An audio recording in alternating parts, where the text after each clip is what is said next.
Travis d'Arnaud on deck. 3-0 coming to Duda. And he walked him to force in the tying run. The 6th walk of the inning issued by the Nationals bullpen, and the 3rd in a row by Storen brings home the 6th run of the inning as Cespedes scores to tie the game at 7.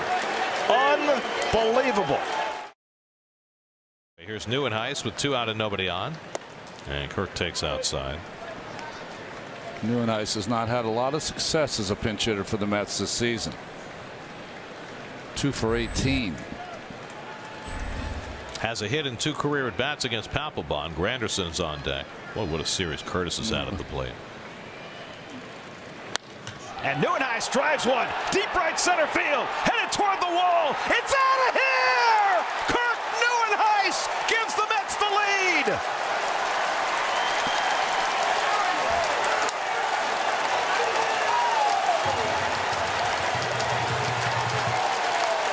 The much-traveled roller coaster season of Kirk Neuenhuis reaches its apex. A pinch hit home run to put the Mets up 8-7 in the 8th. What a reaction by that Mets dugout. Bouncing ball, Wright's got it. To second for 1. Murphy to first. Double play, and the ball game is over. Jerry's Familia ends it with a 5-4-3 double play. The Mets come from 6 runs down. Kirk Neuenhuis, the hero, with an 8th inning pinch hit home run, and the Mets have taken the first 2 from the Nationals. This one in remarkable fashion as they beat the Nats 8-7 and open up a 6-game lead in the National League East.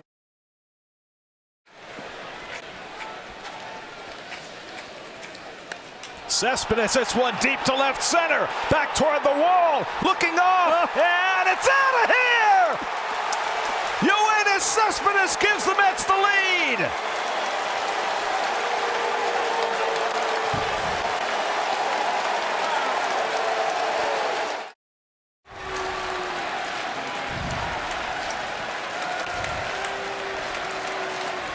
Dendecker pops it up into left. Cespedes waiting for it to come down. And the ball game is over. And the Mets complete the sweep of the Nationals. They come from behind in the late innings for the 3rd straight day. Cespedes with the go-ahead 2-run homer in the 8th. And the Mets are now 7 games in front of the Nationals with 23 left to play as they wipe away the Nats, sweeping them for a 2nd straight series.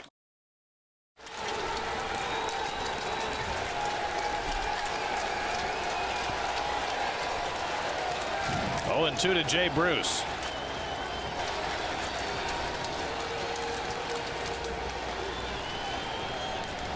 He struck him out! Tears of joy for the 2015 New York Mets, National League Eastern Division champions. Cologne looking for his first hit of the year. He drives one, deep left field. Back goes Upton, back near the wall. It's out of here! Bartolo has done it! The impossible has happened!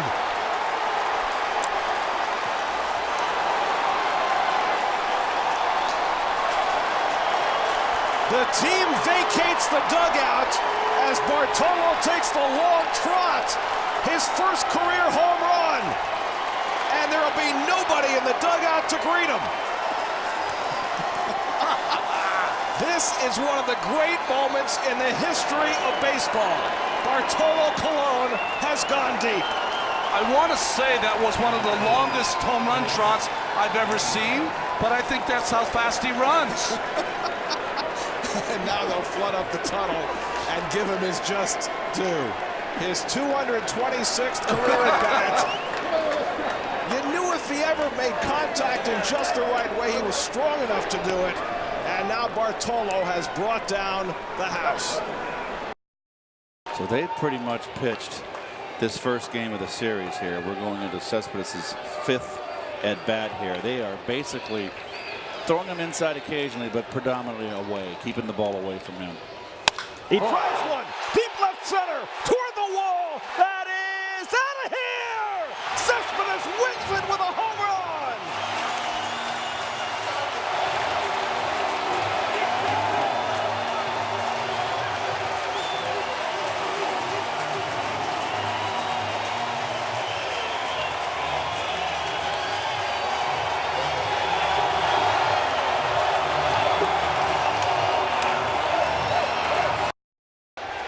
Cespedes' career as a pinch hitter, just 1 for 9. Lagares at third, Plawecki at first with 1 out. Cespedes the tying run at the plate. 5 home runs on the season. And a big crack to left field, headed toward the wall, and it's out of here. A 3-run homer for Yoenis Cespedes. Oh my! He doesn't know it yet, but they signaled home run, and now he can run the bases. First pitch, Cespedes. A 3-run pinch hit home run to tie the game. Unreal. Wow. Was he ready? Oh, he was ready. 6th home run of the year for Cespedes, a 3-run shot to get the Mets even in the 7th. 2-1 to Syndergaard. And he takes a strike, and now it's 2-2. So now what do you do? Noah has 2 sacrifices this year. Granderson on deck. Mets have had just 2 hits tonight. Cespedes singled in the 2nd. Syndergaard homered in the 3rd. That's been it. Gonzalez already walking in and now backing back. 2-2. And he swings and flies one to deep center field. Back goes Peterson near the wall. It's out of here! Noah Syndergaard with his 2nd home run of the night. A 3-run shot. Hello, Walt Terrell. Syndergaard with a 2-home run game. He matches the crazy crab, and the Mets lead it 4-2. Gary, does that make his home run numbers better per at bat? It means he should never bunt again. Exactly. Walt Terrell, Wrigley Field, August 6, 1983. The only other Met pitcher to hit 2 home runs in a game. He's now been matched by Noah Syndergaard. He's just keeping the ball away from Board the whole game. He wants to get it. There, ball behind the back flip, and he got him. Oh, wow. It's so easy for Cologne right now that he's able to put some mustard on it. Oh my gosh. Look at that bag of tricks. This man will live forever. Like Bob Cousy. It's almost as old as Cousy. He's smiling. He knew it. Unbelievable. Welcome back to St. Louis, folks, where the Mets are ahead 6-3. We referenced earlier that Gary had a photo in his wallet with his long hair back in his Columbia days. Now, folks, take a look. I want to ask this question, and I'm dead serious for you women out there and your men. If your daughter brought home this man, would you let him in the door? That's a text poll. I think he looks fantastic. He's ready for the lead of Jesus Christ Superstar in the day. Yoenis Cespedes lines a base hit to center field on the first pitch thrown by Alex Reyes. Well, now I've been outed. I love that picture. That should be a text poll.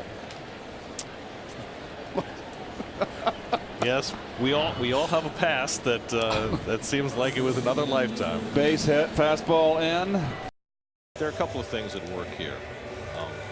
You know, Matt has taken a lot of heat, but Matt is a ball player who is putting his trust in his agent, who has made certain comments about him being in peril, and his view is that his agent has his back. He's not a scientist. His agent, for whatever his purpose is using junk science, and Matt's buying it. And so he's put in an absolute no-win situation. That's the first piece. Agreed. Here's the second piece. And I read something today that troubled me from a fan's perspective more than anything that I've read in a long time. As Murphy drives one to deep center field, headed back toward the wall, but may have been able to go back and get it. It was written by Dirk Hayhurst, a former major league pitcher who's become a terrific writer and is a great observer of the baseball scene. And what Dirk did is he said that he had a premise that he wanted to check, and he asked a lot of his teammates.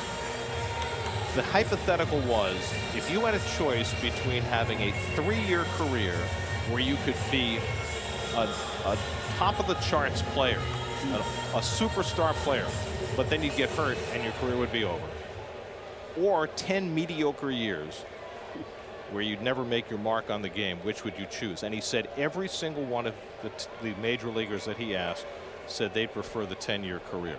Now, I'm going to tell you, from a fan's perspective, that's about as troubling a thing as I have ever heard, that a player who the fan who pays his money assumes is trying to be great every day and helping his team win championships would prefer to have a 10-year mediocre career, presumably because he's only concerned about making money. If that's really true, that creates such a great disconnect between players and fans, more than anything that I've ever heard. Now, I don't know if that's at play here in the Matt Harvey situation, but I think that it certainly raises very troubling questions about what people are paying for and what they're getting in return for their fan dollar. Well, somebody apparently stole Mr. Met's head, and Keith is aiding and abetting by signing his name. Very nice. Gary, want it? Oh, sure. Play-by-play. Very nice. No, actually, did you make this yourself? My mother and I made it. This is one of the great arts and crafts projects ever. I agree. That's outstanding. So these are our new friends. Hi, they came up to say hello. Excellent. And look at that, Mr. Methead with our signatures on it. Boy, forever. Just got the value big time. No.